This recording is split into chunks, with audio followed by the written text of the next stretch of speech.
Let me share my screen and let's begin with a few minutes meditation. Now, look at another aspect of the Supreme.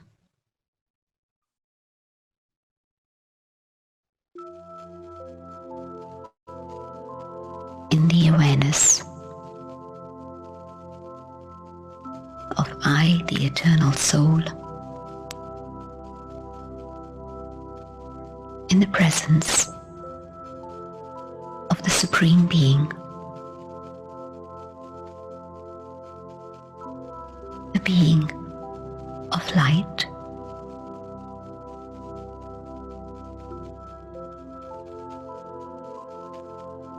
I appreciate the eternal relationship that I have with God.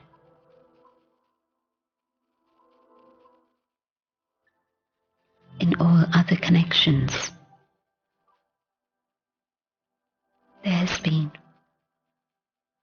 giving and taking. There have been fluctuations.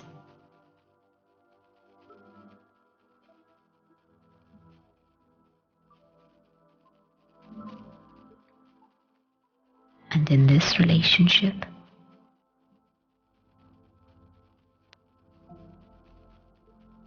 there is only receiving.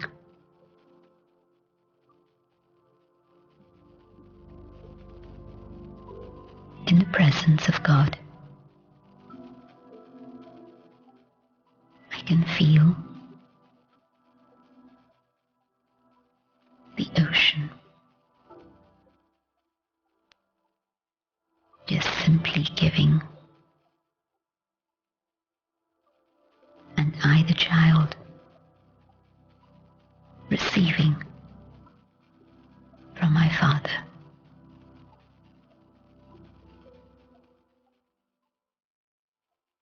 The ocean of love, pouring out the love,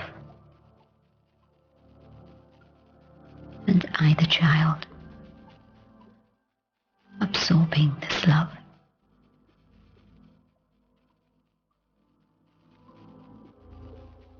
My Father has an inheritance for me.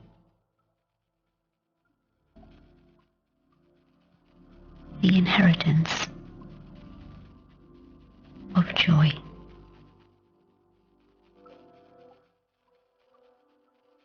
My Father wants my happiness. The only desire that my Father has is to see me happy.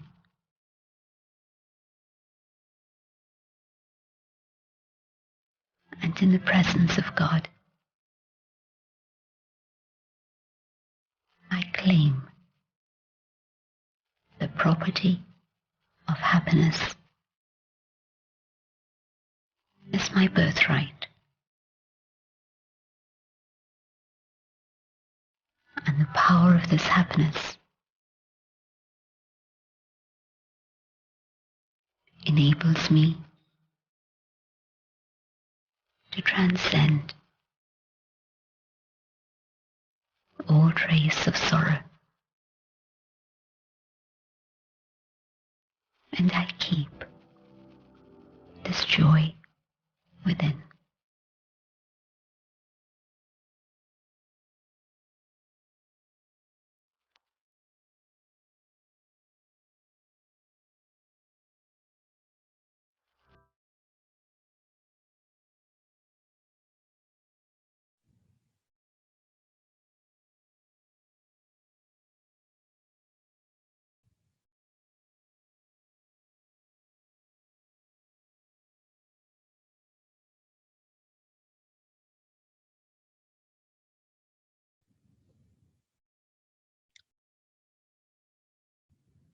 Gently come back to the session.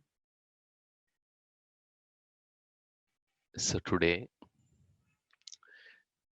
we are going to try to understand what role does Paramatma or Shiv Baba or God play in this eternal world drama. As a soul, I understand I come into the cycle of birth and death, but Paramatma would not come into cycle of birth and death. Then what does he or she do? Let's review some of the Rajayoga principles that we have learnt about in the last few days. Soul, Supreme Soul, and Srishti Chakra are eternal. Srishti Chakra means the wheel of creation. It's interesting, we never call it as Srishti Lakir or Srishti Gita. We always call it as Srishti Chakra. The words and the vocabulary we use also have a very deep meaning behind them, most of the times, which we are not aware of. Soul comes into the cycle of birth and death. Supreme Soul is an ocean of unconditional love, and karma is not about retribution, that is punishment. It's about emancipation, freedom. Freedom from the thoughts of victimhood, freedom from the thoughts of helplessness, freedom from the thoughts of confusion. Because karma principle tells me that whatever good I am going to do will get credited only into my account.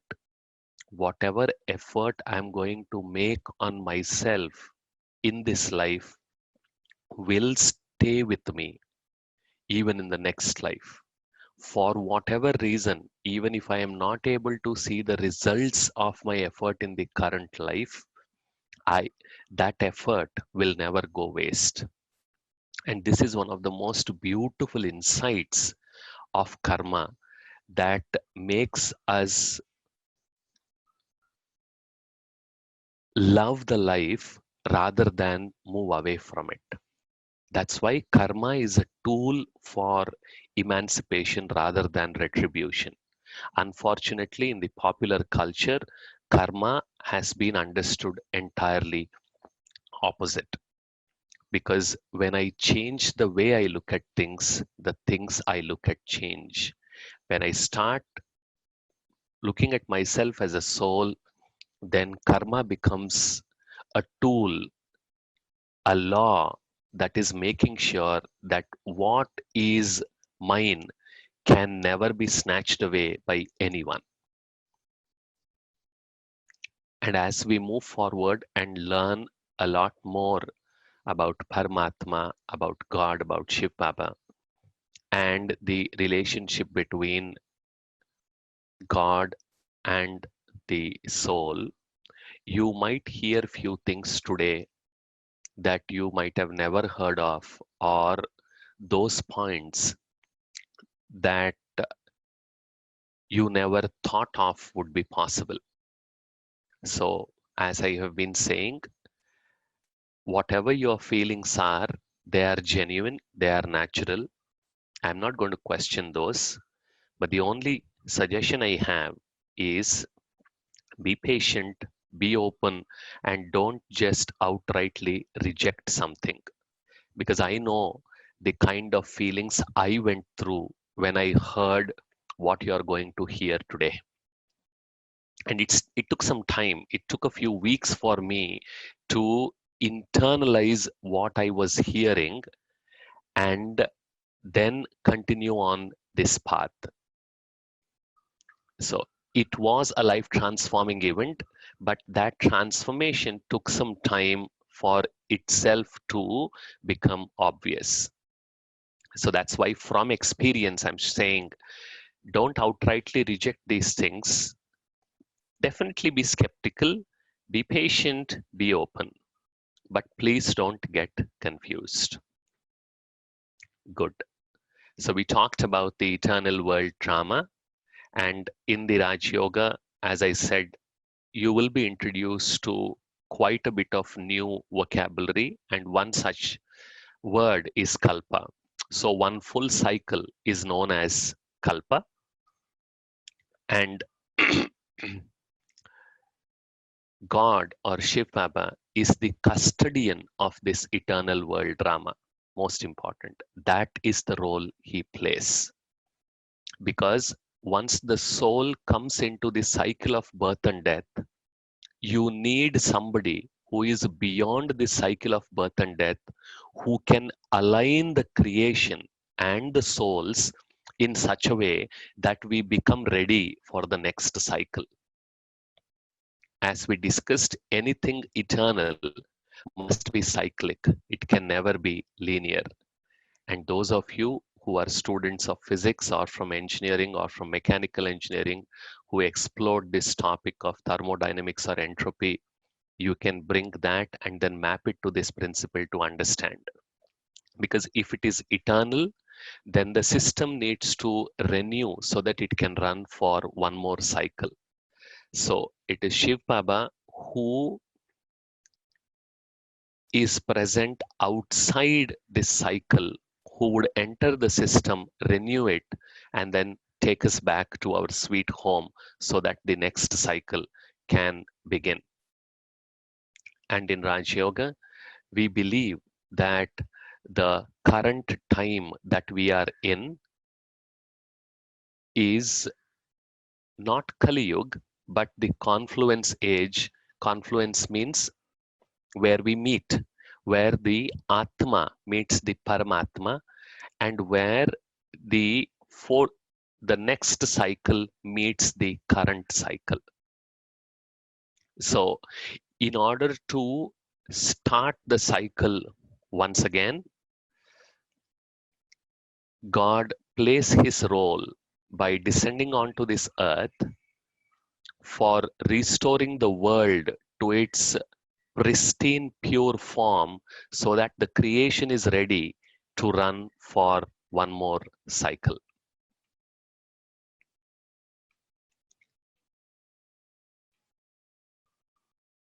That's why this time that we are in, we call it as Kalyanakari Purushottam Sangam Yug.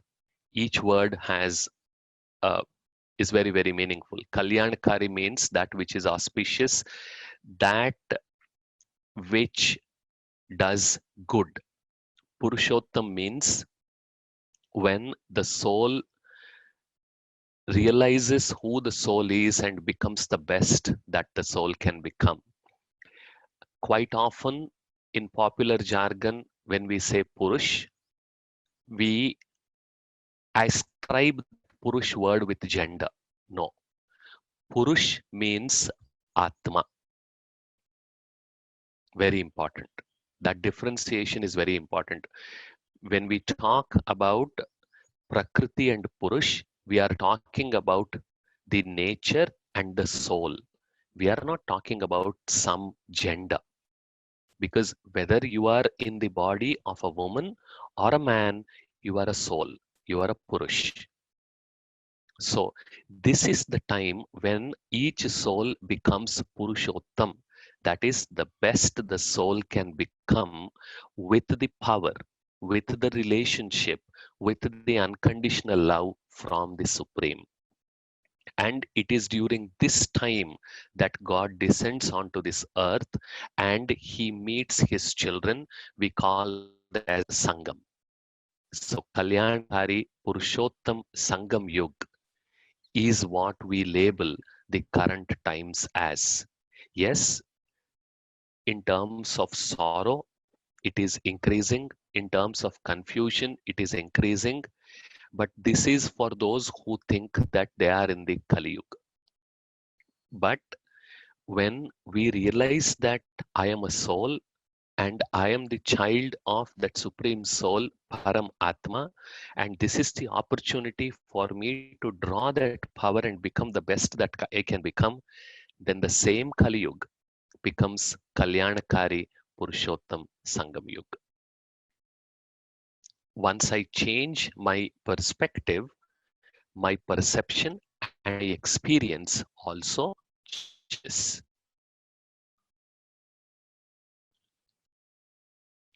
So there are 5 steps for this restoration, the role that Paramatma or Shiv Baba or God plays. First is reminding. We discussed this many times in the past few days. ये सारी सृष्टि स्मृति और विस्मृति की खेल है. Smriti means when I remember. So he comes down to this earth to remind me of my powers, of my virtues, of my relationship with him. It becomes easy for me to address God as him because that is how I have practiced all these years. But if you are comfortable addressing God as her, please do, because as we know, he is a point of light and he never takes birth, so he doesn't have any gender.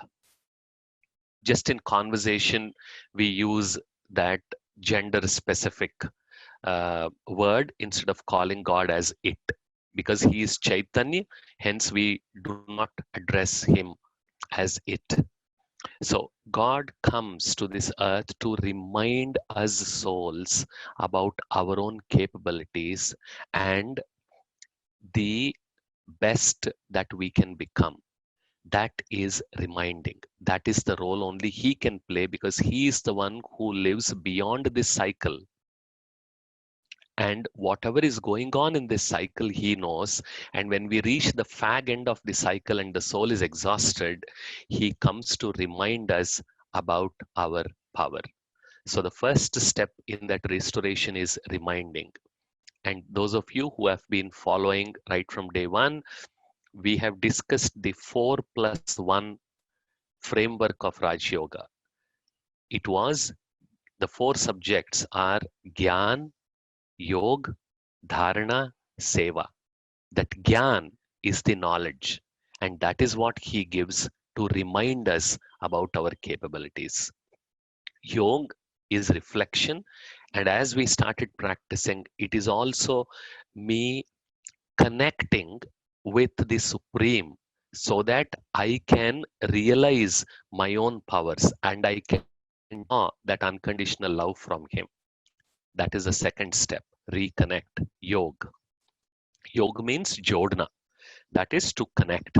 So, to remind me, to help me reconnect with Him, and through this connection, to recharge me as a soul. And when I get recharged, we are all using mobile, so it's very easy to understand. When the mobile starts discharging, you cannot run many apps and you cannot continue your conversation. That's why you run for a power generator so that you can plug into the power supply. It is exactly the same thing. Taking birth after birth after birth, soul also starts losing its power. Losing means starts forgetting its power. So there is a need to remind, help the soul to reconnect, and through that connection reach. And when the soul is recharged, that is when we live the life to its fullest extent, because I have started recognizing and realizing and experiencing the beauty within. Very important. And this is what we discussed as the definition of meditation. Another definition of meditation is for me to experience my own inner beauty. So by taking time or by making time every day, I dip into the fountain of that love, that beauty, that peace, that knowledge, that power, that bliss that I have inside of myself. So when I start recharging myself, all those innate qualities of the soul, they start coming up. It's going to take time. And I love this sentence which I keep repeating. Raj Yoga is not an event. Raj Yoga is a process. It's a lifelong process. So the more I practice, it's like a well that will never get exhausted.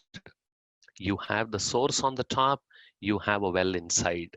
Connect with the source and keep filling it. And as that well starts getting filled, you will start seeing your life becoming more and more peaceful, more and more loveful, more and more powerful. And that is the rejuvenation we are talking about. So, through the process of reminding, reconnecting, recharging, God or the Supreme Soul or Paramatma, He helps rejuvenate the soul. Rejuvenating the soul is the primary role of the Paramatma. And the tool he uses is knowledge and unconditional love. And then once the soul, you remember yesterday we discussed in the karma lesson that one of the ways we can understand karma is whatever actions I am doing here on this earth, before I return, I need to clean that up. That cleaning up process is what he teaches us now. So there are two ways in which I can clean up the mess that I create once I descend, either through experience or by becoming so powerful, so detached that through his remembrance, I am able to overcome the impact of my own karma. So one is through experience, anubhav, the other one is through yoga. The two most important ways that the Supreme teaches us for us to move beyond the karma. And in Raj Yoga, one of my favorite phrases is how to become karmatit. That is, not stop doing karma. No, that's not what we mean. Karmatit means to move beyond the impact of karma. So once that is achieved, once the soul is full, we return back to our original home, the Param Dham or the Shanti Dham, so that we are ready, recharged, refreshed for the next cycle to begin. So these are the 5 steps of restoration that the Paramatma, Shiv Baba or God performs with the souls and also with the nature. So three elements like a tripod, like a triangle, are very, very connected, and they summarize the whole eternal world drama. If we consider the eternal world drama as a triangle within the circle, on one end is Supreme Soul or Paramatma, on other end are all the souls, and on the third point is the nature. So the eternal world drama is an interaction between these three entities, Paramatma, Atma, and Prakriti.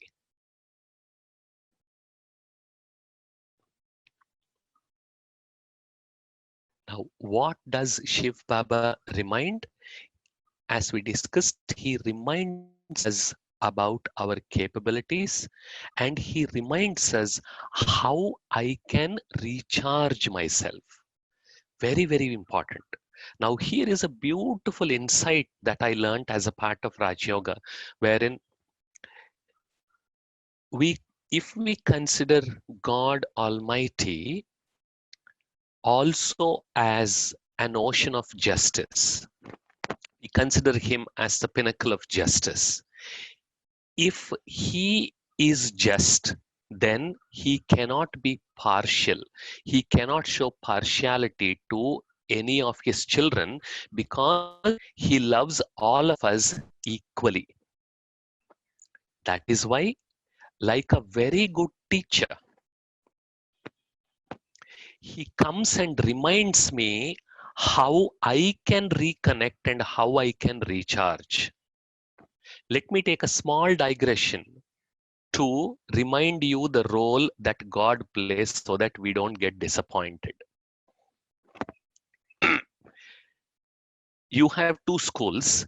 In one school, you have a teacher who takes utmost care and repeats the same lesson as many number of times as the student would want to until the student understands it, and the teacher would go all the way until the examination hall to help the student remain peaceful, remain confident, and then encourages and inspires the student to get inside the examination hall and give the exam. This is one school in which you have teachers like this. There is another school where not only does the teacher teach, but in the exam, when you are not able to write it, at times the teacher writes the exam for the student. Which school would you want to send your kid to? The first school where the teacher inspires the student, teaches as many times as possible, encourages, make gives that confidence so that the student can write the exam and qualify, or the second teacher where the teacher doesn't hesitate to write your exam.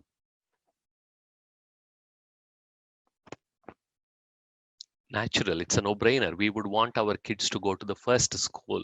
Who would send the kids to a school where the teacher would write the exam instead of the student? That would be considered illegal, fraud, and as we must be seeing during examinations and in newspapers, where the lecturer is caught impersonating the student, because that is not right. God also plays the role of the first teacher. Very important. Because he is just, he gives us an opportunity to learn and teaches us. And most importantly, what ShivBaba also does is he empowers us. He makes us powerful by helping us to connect with him, the power source, and draw the power so that I feel empowered enough for me to learn what I need to learn to recharge the soul.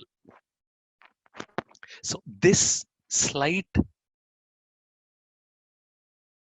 difference in how Shiv Baba operates or how God operates as the Almighty Justice is very, very important for us to take charge of our life and create it rather than keep blaming God for every small silly thing.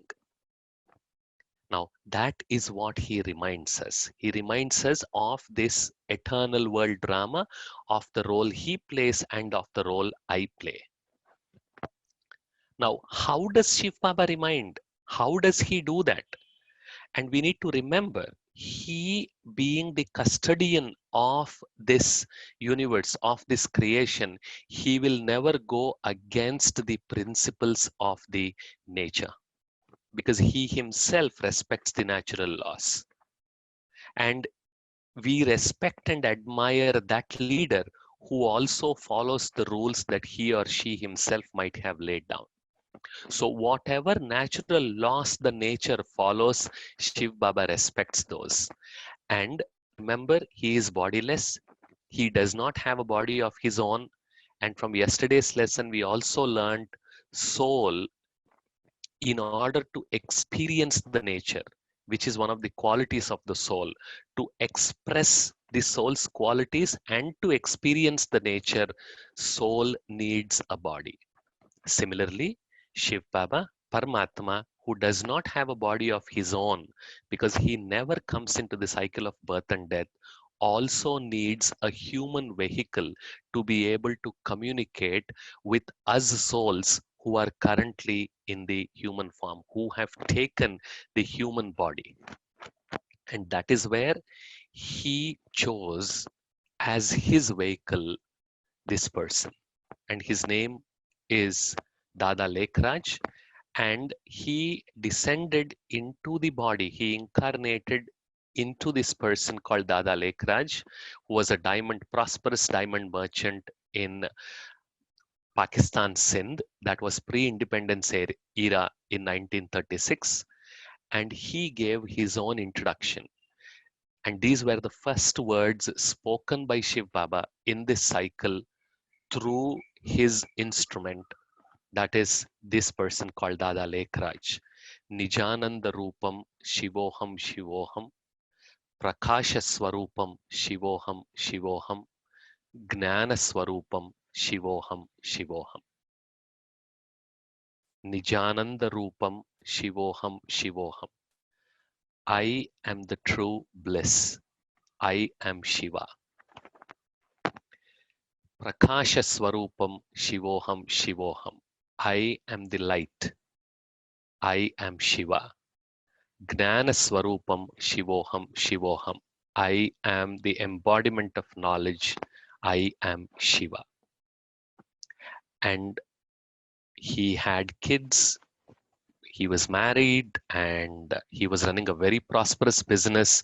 He was a multimillionaire during those times because he was the royal diamond merchant for many royal families in the pre-independence era. That was in 1936. But at the age of 60, when he had this experience, he renounced everything and he started what we call as Om Mandali. And people in their community have started coming to him.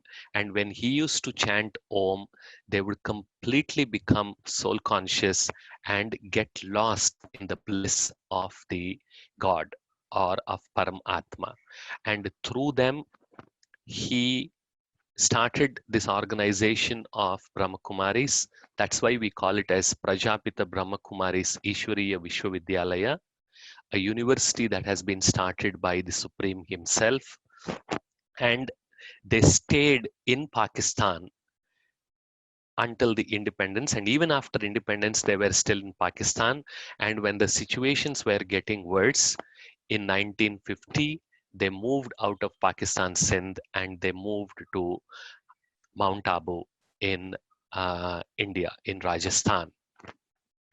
And that was the boat, ship, or yacht, whatever you call it, that they took to move from the Karachi to Oka in Gujarat, and from Oka, which was a port at that time and even now, they moved to Mount Abu. And at Mount Abu, Dada Lekraj, whom we lovingly call as Prajapita Brahma, or what Shiv Baba gave a new name called Brahma Baba, started doing these sessions. And through Prajapita Brahma, Shiv Baba started speaking. And then these young sisters whom you see here, once they moved to Mount Abu, they came in contact with Brahma Baba when they were kids, and they did this tapasya for 14 years from 1936 to 1950 in Pakistan. And from 1951 onwards, when they moved to Mount Abu, they started going to different parts of India to spread the word of God. And those people who have heard and who were able to recognize that yes, Paramatma himself has descended, started going to Mount Abu to meet Shiv Baba. And as we know, soul and supreme soul are not visible, to meet Shiv Baba through the instrument of Prajapita Brahma.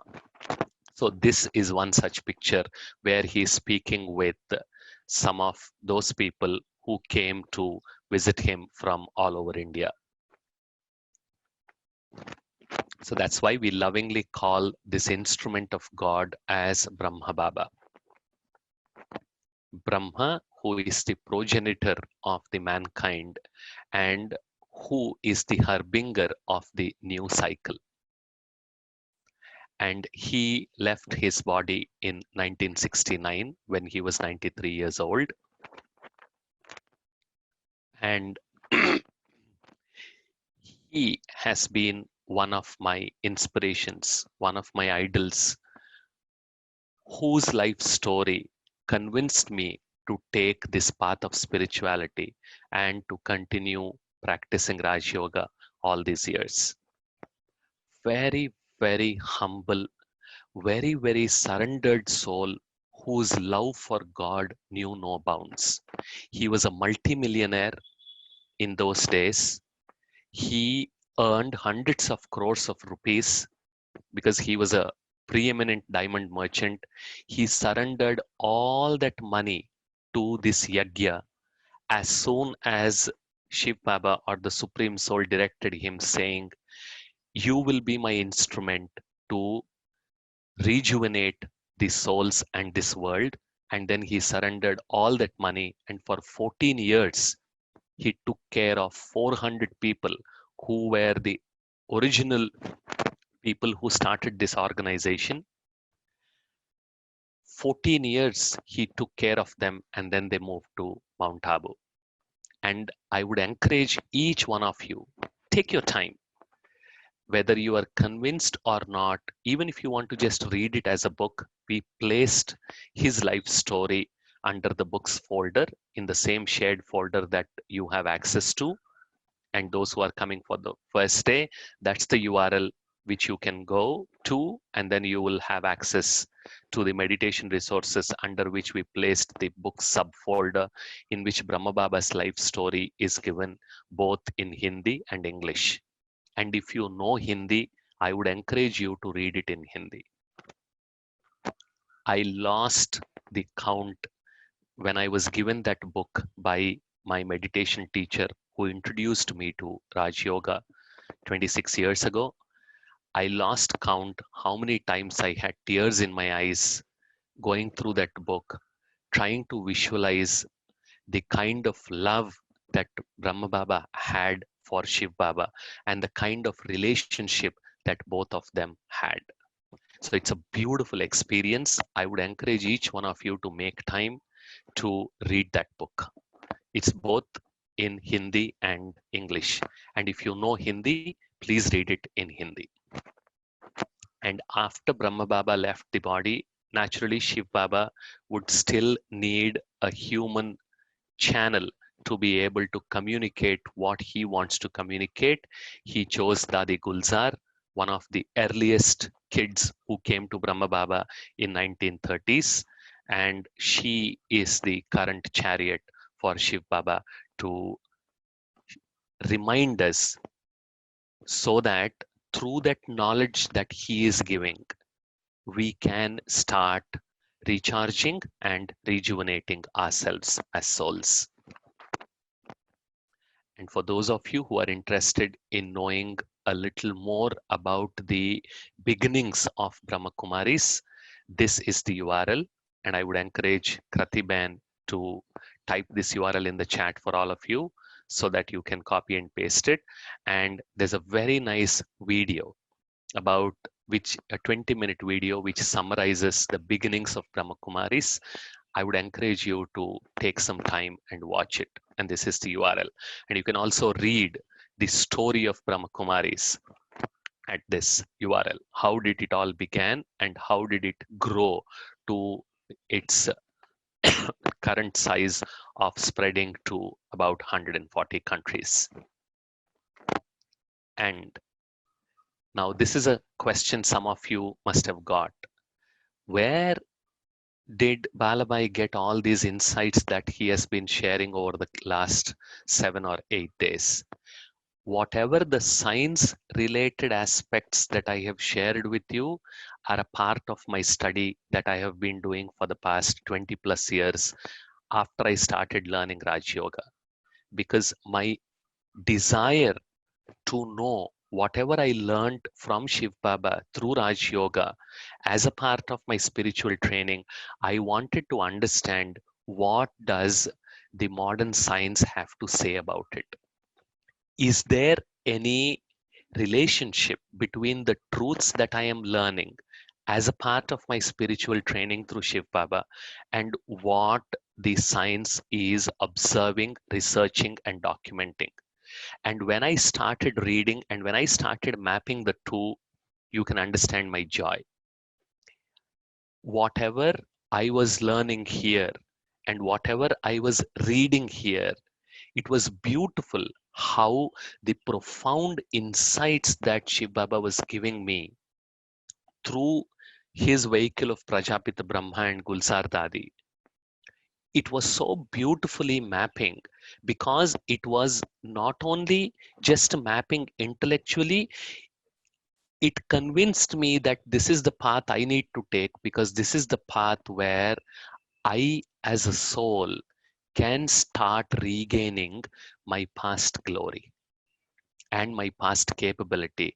And this spiritual path provided a structured path for me to explore myself, experiment with myself, and also to start enhancing myself.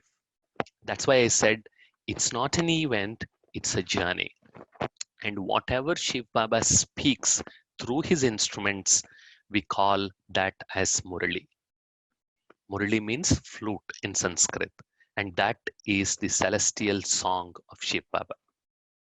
And when you listen to him when he speaks through his chariots, you will see the amount of love that actually emanates from him for every single child of his.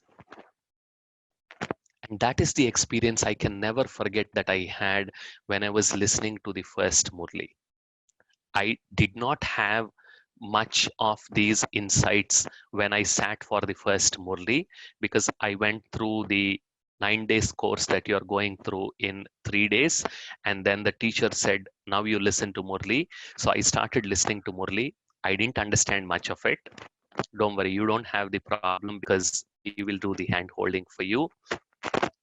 But what I liked and what touched me deeply was the love that this person, whoever gave this Murli, had for me. So I was able to experience that love. And today we picked up two small clips for you also to experience that unconditional love, which you can see based on what he says and how he says. So let me play the clip, and the title of this clip is Dilaram ke dil mein samaya hua hai. That is, and there are many titles that we give to God. He is ocean of love, ocean of peace, ocean of knowledge, Sarva Shaktivan. But for me, one title that's very close to my heart is Dilaram. Dil ko aaram dene wala. So he is the comforter of hearts. So let's listen to him, what he has to say about each of his children.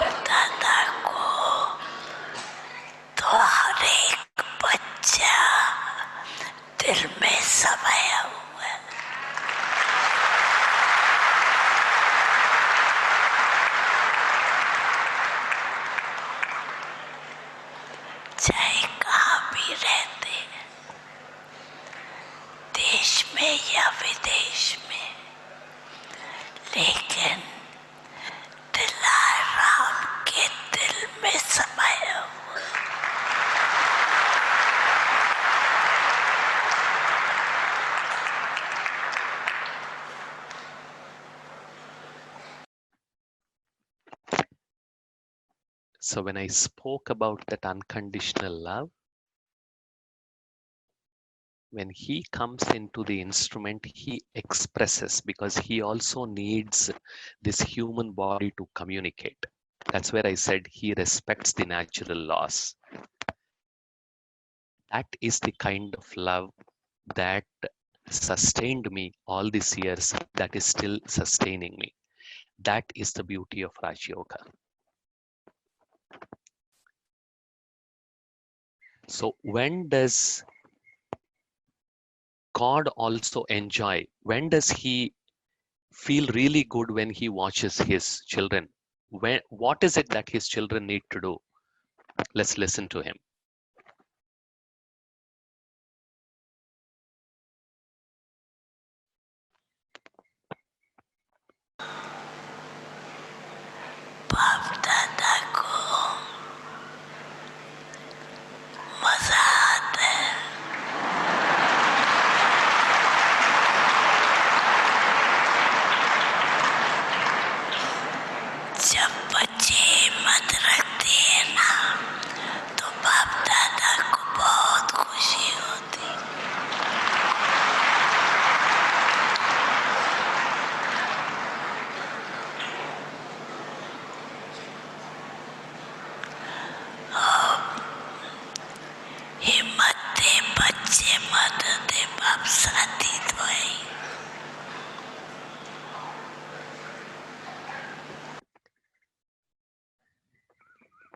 So you saw that how he inspires, he encourages, he motivates because he cannot do the karma on my behalf. He not only tells me which positive karma I need to do, how I need to do, he also empowers me. He gives me that power and says, Himmate bacche madade baap. That is, if you take one step with courage, I am there to help you walk 1,000 more steps. But the rule is you must take that first step. And that's why, in a very jovial manner, I keep saying, God, Shiv Baba, does not know addition. He only knows multiplication. Whatever I give him, he multiplies it and gives it back to me, multi-million fold. If I don't take any step, if I don't start, that means I am giving him a zero. Because he is so bhola, he is so innocent, he multiplies the zero multi-million times and gives it back to me. What will I have? I'll have a zero. But when I take that first step, then he gets an opening to inspire and start helping me because now I am drawing it from him. And there are many managers, many CEOs, and also in the audience, and many senior executives. In management, we learn about push based management and pull based management. And we know push based management will work only to a certain extent. What Shiv Baba follows is that pull based management. He gives you all the necessary knowledge and then says how you can pull that power from him. Very important because he is the ocean of justice. He cannot push us, but he can create an environment where I can pull how much ever I want from that ocean based on my effort. And another beautiful word in Raj Yoga we use for effort is Purusharth.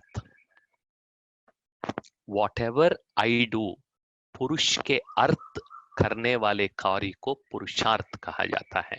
That purush, all those actions that are done to empower the purush or the soul are called as purusharth. That's why in general terms we translate it as effort, because the effort is to recognize and remember that I am the soul, not this body. Wonderful. So if you are interested in learning more about Murli and experiencing the Raj Yoga meditation, we are interested in continuing these conversations for next 1 week. And we would like to know how many of you would like to join us. We would like to do it until May 3rd, until the end of lockdown. So I'm going to pass it on to Rohit Bhai and Krati Bhain to be able to conduct the poll. So I will stop sharing. Over to you, Rohit Bhai.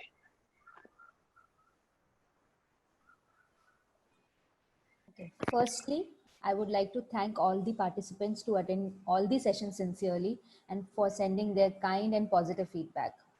So as Balabhai said, many of you suggested that we should continue with the sessions, and I come to you bearing the good news that we have planned advanced course for 30 minutes starting from Monday from 7:30 a.m. to 8 a.m. for all of you.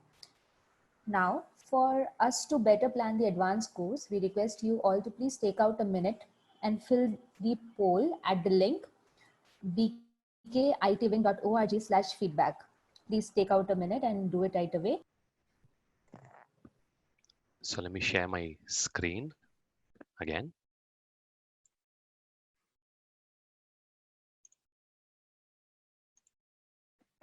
Sit back, relax, and today let's experience God as Supreme Teacher in the next few minutes.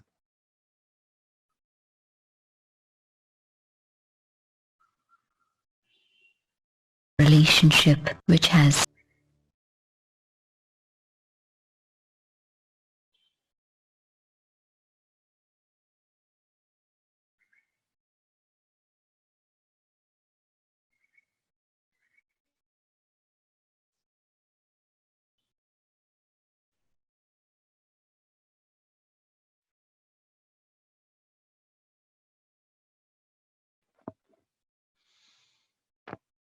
Gently come back. So we'll have few minutes for Q&A today. So over to you, Kratiban.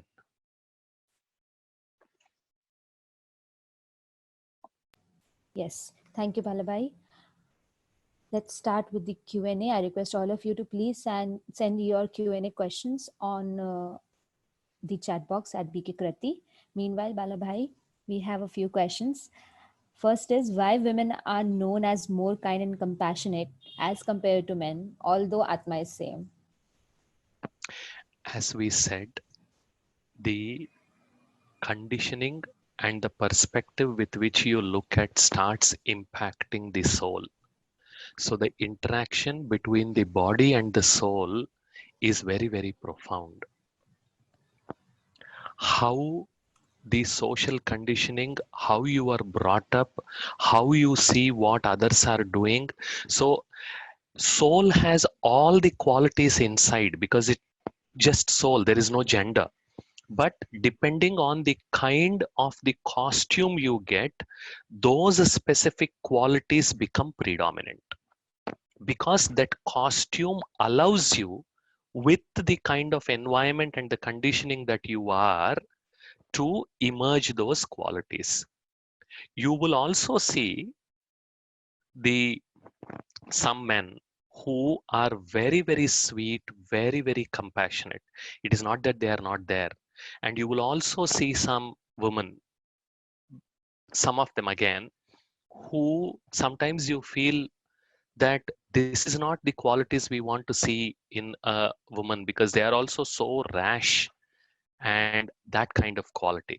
Because this is again about the labels that we receive and how the environment works and what capabilities the instrument provides. But soul has all those qualities.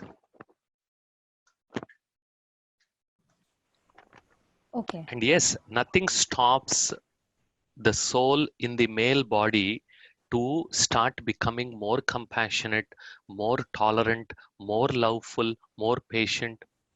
Nothing stops us. Okay. Balabai, there's another question. How to get rid of an old habit of some material dependencies which is harmful for the body? Correct. So, as we discussed, the more you start practicing soul consciousness, the more you start realizing the triviality or the uselessness of this substance that you are feeding this body, easier it becomes for you to detach. It's a process again. Based on the kind of dependency, you need to gradually reduce the content and then slowly eliminate it. And over the next week or maybe later, we will also discuss how this kind of dependency creates those enduring neural circuits in the brain, which also have an impact on the soul. So, as we discussed a couple of days ago, mind, brain, and body. So that's a two-way street, not just one way. Body also influences mind, and mind also influences the body. But by learning that you are the master, you are the creator, you can survive without that material thing. That confidence will start preparing your body and mind, and slowly you can detach. That wanting that you have is what you need to conquer, and that is again what we call as tapasya.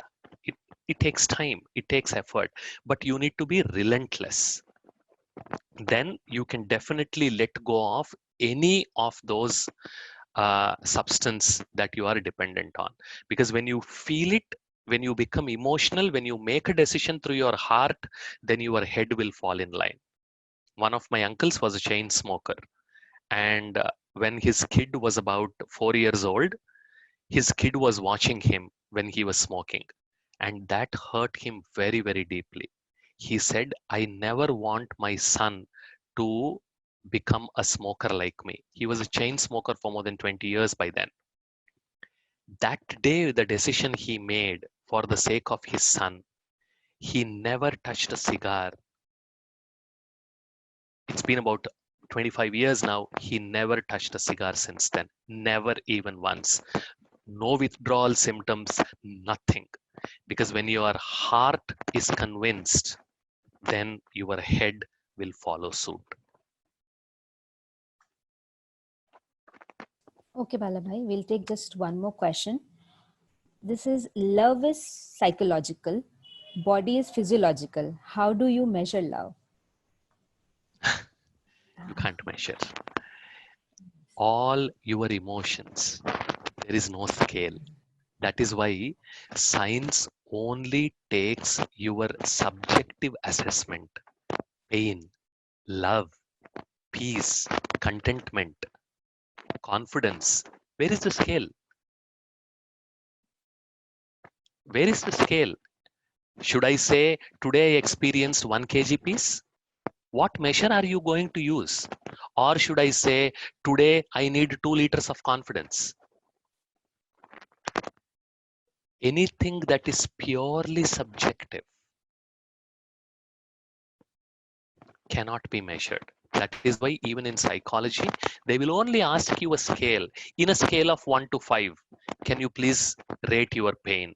In a scale of 1 to 5, can you please rate your happiness? You only decide based on your understanding what happiness is and then give a number to it. And I don't think science will ever reach that stage where it can devise objective scales for subjective experience. It's never going to happen because these are two totally different things.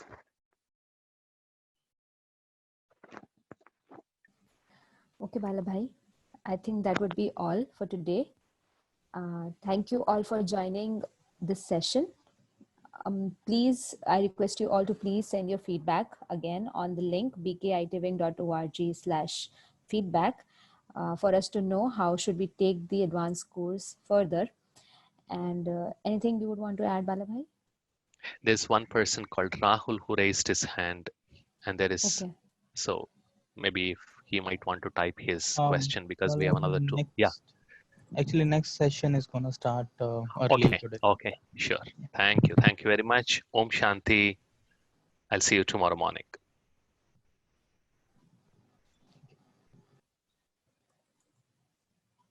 Okay, thank you. Yeah, Hindi commentaries, we are trying to place them, sister. Just give us a little bit of time. We will give Hindi commentaries also. There are a lot of questions again about the separate Q&A session, Balabhai. So We will do we that. can, We yeah. will do a separate Q&A session. Tomorrow we'll give more time for Q&A. Sure. Thank you. I think that Om gives Shanti. everybody a Yeah. Yeah. happiness. Okay, thank you. Yeah. Om Shanti.